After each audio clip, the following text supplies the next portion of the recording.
Meu Deus, nos anos 90, no início, também coisas aconteceram, mas nos anos 90 a gente já tinha a Universal comprando a Record, o dinheiro de natureza totalmente escusa, não apenas da exploração dos crentes, como o Macedo chegou a me dizer. Jesus aqui só serve na placa da minha igreja. Aqui dentro é proibido pregar o evangelho no púlpito porque dá azar. Pregar o evangelho para as pessoas faz as pessoas ficarem boas. Faz com que elas queiram dar dinheiro para o pobre, para o necessitado, para o aflito, para o angustiado, para o caído na rua. Faz com que elas fiquem querendo abrir centros de recuperação para drogados. Para mim, ele não foi um recado, fui eu e ele, mais próximos do que eu estou de você. Eu vi ele criticando o milagre de Jesus de transformar água em vinho. Para que aquilo? Para que aquilo? Foi um negócio meio bobo, assim, que não precisava. É como esse menino que está aí querendo ser prefeito da cidade, que é uma coisa tenebrosa para o meu discernimento espiritual, dizendo, não, Jesus só ensinou sobre dinheiro para a gente tomar cuidado com o dinheiro, senão ele encontra o caminho do nosso coração. Ele só advertiu acerca de Mamon porque ele era solteiro. Porque se Jesus fosse... Está gravado, meu irmão, não é memória minha, não, é só procurar na internet. Está lá dito, se ele fosse casado e tivesse filhos, o negócio dele ia ser grana. O evangelho seria diferente se Jesus tivesse sido casado. Aí fica todo mundo embasbacado com uma pessoa dessa natureza que, para mim, é para botar a mão na cabeça e expulsar o espírito maligno em nome de Jesus, sinceramente. É perverso aquilo. Uma vez eu conversei com um cara desses e o problema deles é que eles acham que eles são cristãos e que entendem tudo de Jesus. E aí eles acham que houve novas revelações depois de Jesus. Esse é que é o problema. Jesus não basta. E aí eu citei aquele texto quando Jesus fala do buraco na agulha, que é mais fácil passar um camelo no buraco na agulha do que um rico entrar no reino dos céus, né? E aí o pessoal agora tem aquela falácia no sentido de falar assim, não, a agulha não é uma agulha.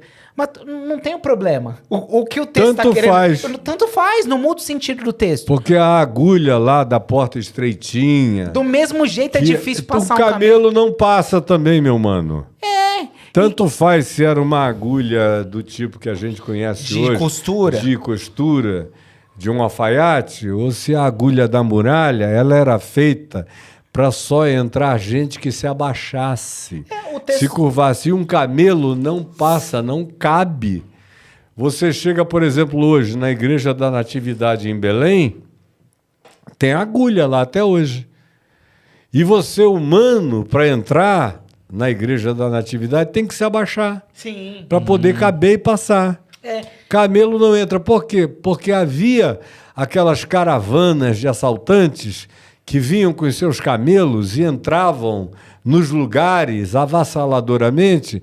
Então, o que é que eles fizeram? Fizeram aquelas portas onde cavalo, camelo não conseguiam entrar. No máximo, um ser humano podia entrar. E tanto faz se era uma agulha de cozer pano ou se é a agulha da muralha. Não entra no reino dos céus se não se converter. É como o jovem rico. Jesus o amou, mas deixou ir. Isso. E assim, o camelo passar pela agulha é um milagre, que é o milagre que aconteceu com Zaqueu, né? É até possível, mas é um milagre. Zaqueu é o camelo que passou pelo buraco da agulha. Claro, né? E tantos outros passaram, como o próprio texto lá de Lucas 17, os impossíveis dos homens são possíveis para Deus, cujo contexto é esse. Pedro perguntando, então, Senhor, quem poderá ser salvo? Se, para entrar no reino dos céus, o cara tem que ser uma figura despojada disso tudo e tal. Jesus disse o quê? Os impossíveis dos homens são possíveis para Deus. Agora, o nosso amigo Zaqueu escolheu a boa parte. Metade dos meus bens eu dou aos pobres. Se alguma coisa eu defraudei alguém, eu restituo 4 vezes mais. E Jesus disse o quê? Hoje entrou salvação nesta casa. Agora, esse evangelho da porta estreita, do caminho estreito, ninguém quer. Aí o pessoal fica achando que o evangelho da porta larga e do caminho largo é o evangelho que acolhe, por exemplo, o filho do pastor que é gay, que acaba se suicidando de agonia porque o pastor disse: se você falar eu te mato. Isso. E o cara entra em estado de culpa. Quem mais se mata por aí não é filho de ateu, nem de agnóstico, nem de ninguém, não. É filho de pastor. Filho de pastor, pastor. É a mulher do pastor, a filha do pastor. Esse povo é quem mais morre. Assim como foi na pandemia. Que não, o vírus não entrará nos nossos templos, disse o Malafaia, e um monte de outros que fizeram coro com aquela idiotice cósmica. Pois bem, foi o grupo humano que mais perdeu gente na pandemia, foram os crentes. E dentre os crentes, os que mais morreram estatisticamente foram os pastores. Isso. Mas ninguém enxerga coisa alguma. No dia seguinte vira a página, está tudo bem, passa o pano, não aconteceu nada, ninguém pensa, vamos adiante.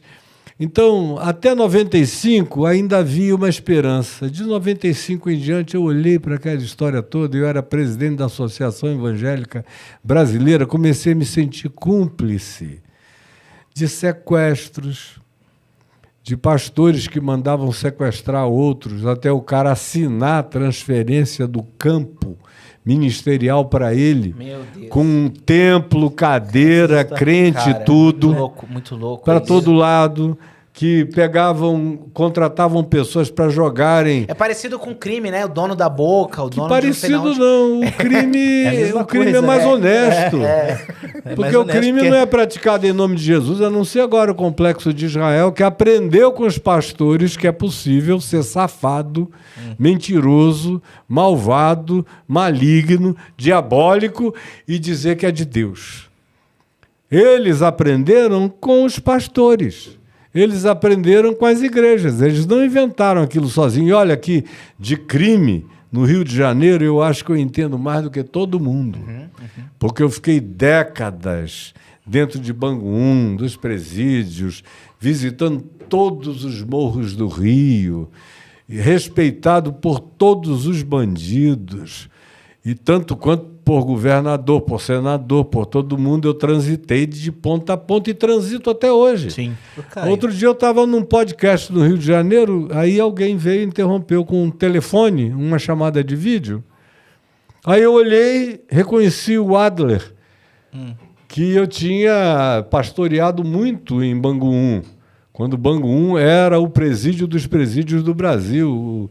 O Beira-Mar não tinha nem nascido ainda, não tinha PCC, que só foi surgir nos anos 2000, praticamente, aqui em São Paulo. Tinha nada disso. Era o Comando Vermelho e o Terceiro Comando.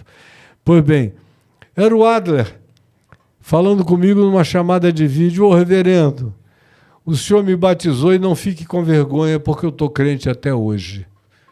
E eu tenho um podcast que eu faço aqui da favela. Queria que na próxima vinda sua ao Rio, o senhor viesse para ser entrevistado por mim e mais o fulano Beltrano. Aí deu o nome de todo mundo, dezenas que eu batizei, está todo mundo crente. E é de verdade, não é como esse... no presídio mesmo, cara. Eu batizei em Bangu, na Frei Caneca, na Milton Dias Moreira, até em presídios que já foram implodidos, que não existem mais. Então, eu nasci há 10 mil anos atrás.